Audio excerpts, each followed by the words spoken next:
Now, I know I said that, it's really important that we network with one another, that we get to know one another, and we use this face-to-face time to the best of its ability. But I know it can also be a little bit difficult, right? You're a little shy, maybe. You want to go up and just kind of, completely introduce yourself all of a sudden and start pitch-slapping people. You want my card? You want my card? You want my card?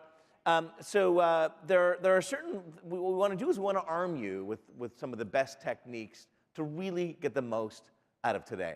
And so the Canadian Marketing Association agreed with that and came up with a really great program to help us out. So just for a few minutes here before we go, the Canadian Marketing Association presents Second City Works.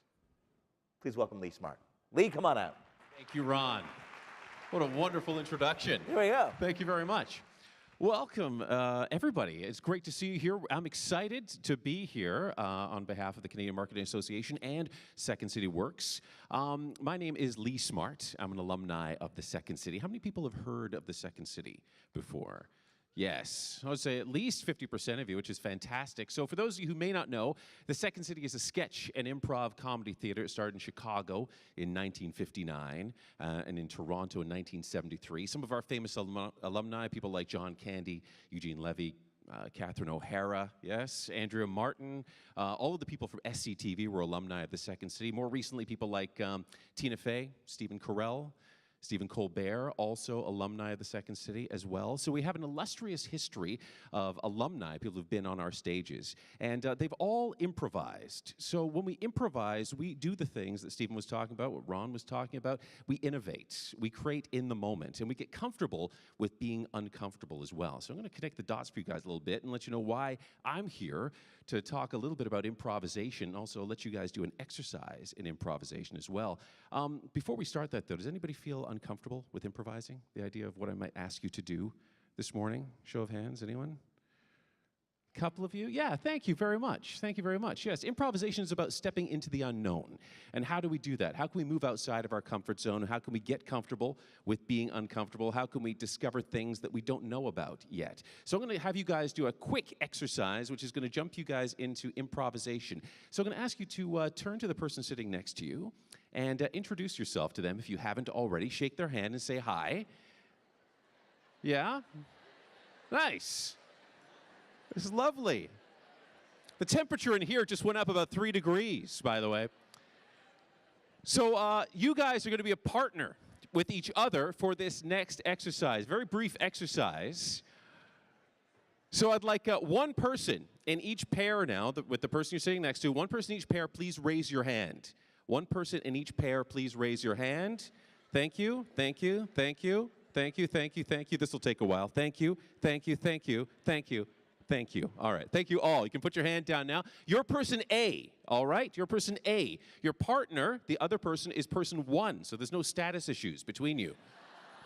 It's nice and even, all right? Nobody needs to get out of joint here. Person A, you're going to start off by making a statement to your partner, all right? Just a statement can be about anything at all. It can be about the conference today. It can be about ideas, things that have inspired you. It can be about plans you have for the week or the summer. It doesn't really matter. You're going to make a simple one-sentence statement to your partner. Your partner will listen to your statement. Then they're going to use the last word you've said as the first word in their response back to you.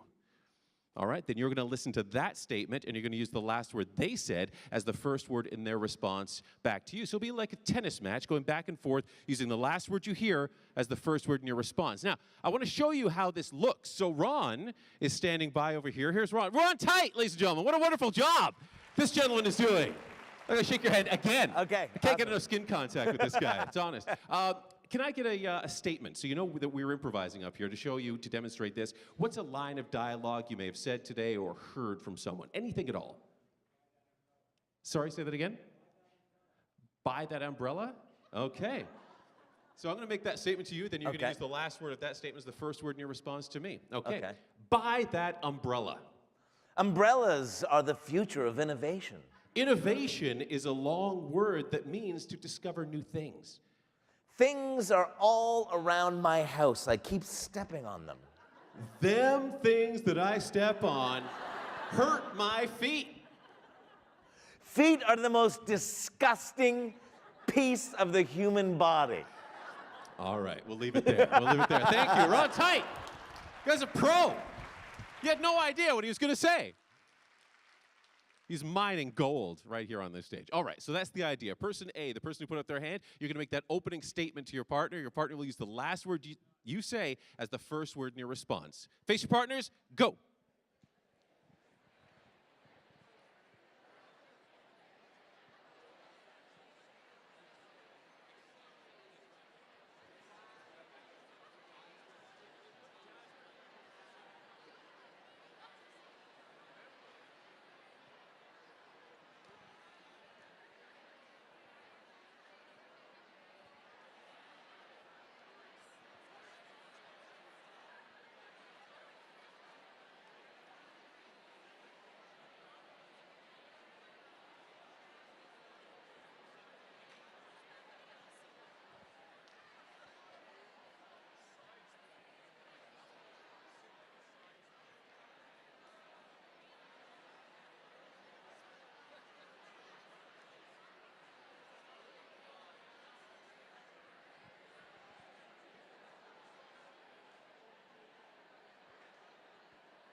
Okay, take a break there. Take a break. Give your partners a round of applause.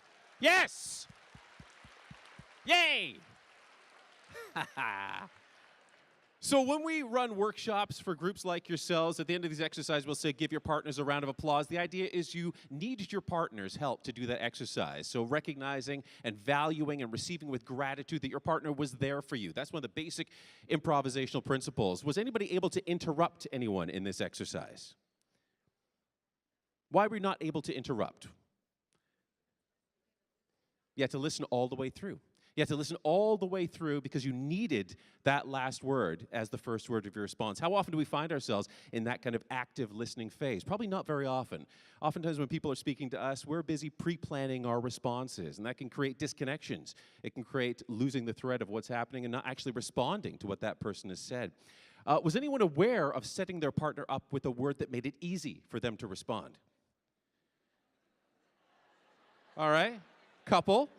Was anybody doing the opposite, leaving their partner with a word that was a little bit like, a little one of those?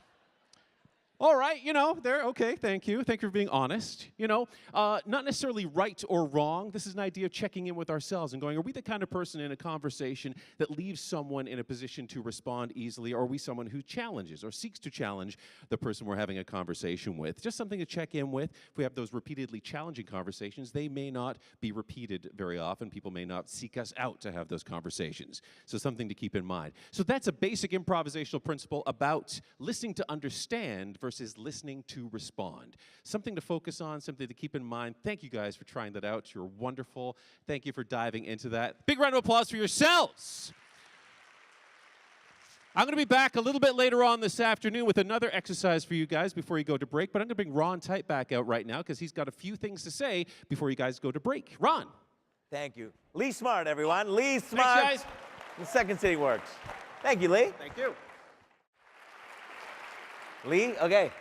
And please welcome back from Second City Works, Lee Smart. Yeah, thank you, Ron. Thank you, Ron. Stick around because I'm going to need you for a demonstration. Okay, sure. All right. Well, I'm back. We threatened that I was coming back, and I've got one more exercise before we throw you guys to your networking break.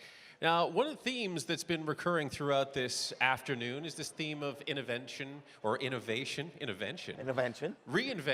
and authenticity and transparency, and co-creating with your audiences as well, which is something at Second City we know a little bit about. We co-create all the scenes we create on stage with our audiences using the principle of yes and. You guys have heard of this? Who's heard of yes and as a principle before? See some hands up there. Great, excellent. So yes and in a nutshell is this idea of accepting and building on other people's ideas, and that's how you move forward, by reserving judgment. So what I'm going to have you guys do is one more quick exercise. I'd like you to partner with the person sitting next to you again, so turn to the person sitting next to you. If you partner with that person, turn the other way and partner with the person on the other side. Introduce yourself one more time. All right, we'd like one person in each pair to raise your hand now. One person each pair, raise your hand. Thank you. Doing double duty over there. Excellent, thank you. You're person A, your partner's person 1. What you're gonna do is you're gonna tell a story together. And you're gonna tell this story one word at a time, going back and forth like that. All right, and see what happens when you do that. So, to know that, to show that we're improvising, Ron and I are up here, what is a word that I can start with to throw into? I'll start with once upon a time and then use your word. What's a word that I can, pardon me? Creature.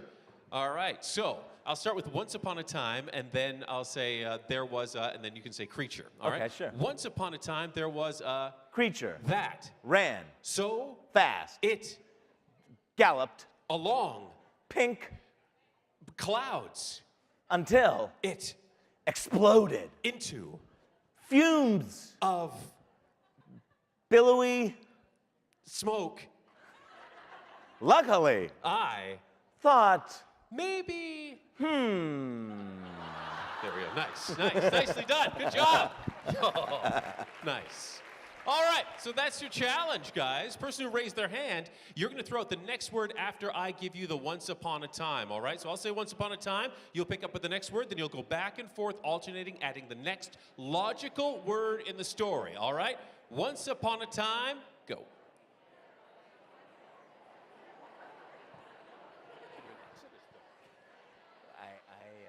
I was surprised because they're in the agenda, right? Just like speaker, break, speaker, break. So right, so that I was really surprised.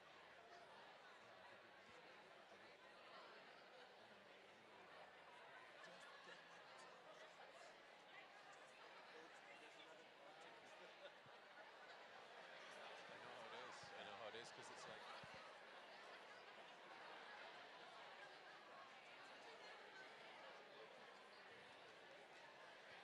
All right, take a break there. Give your partners a round of applause. Woo! Yes.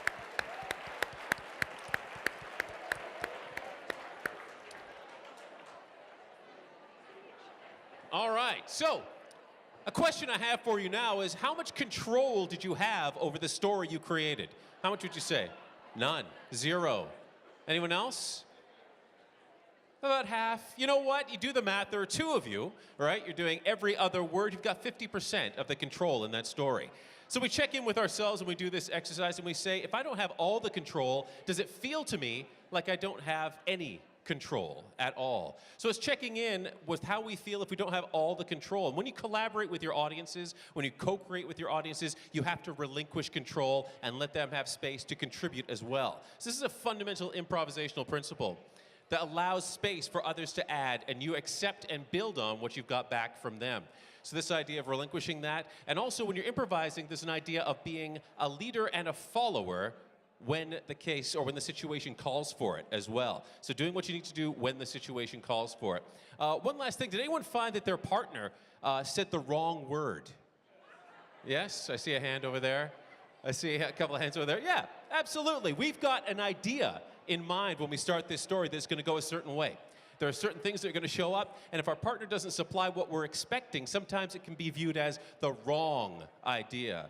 So setting aside judgment, accepting, as we said with the yes and idea, accepting that idea, being delighted, choosing to be delighted by that it takes you in a different direction, an unexpected direction, can lead you to places that you'd never expect to go and create things that are more authentic and more transparent and feel better for the audience and yourself as well. Well, I hope you guys had a good time with that exercise.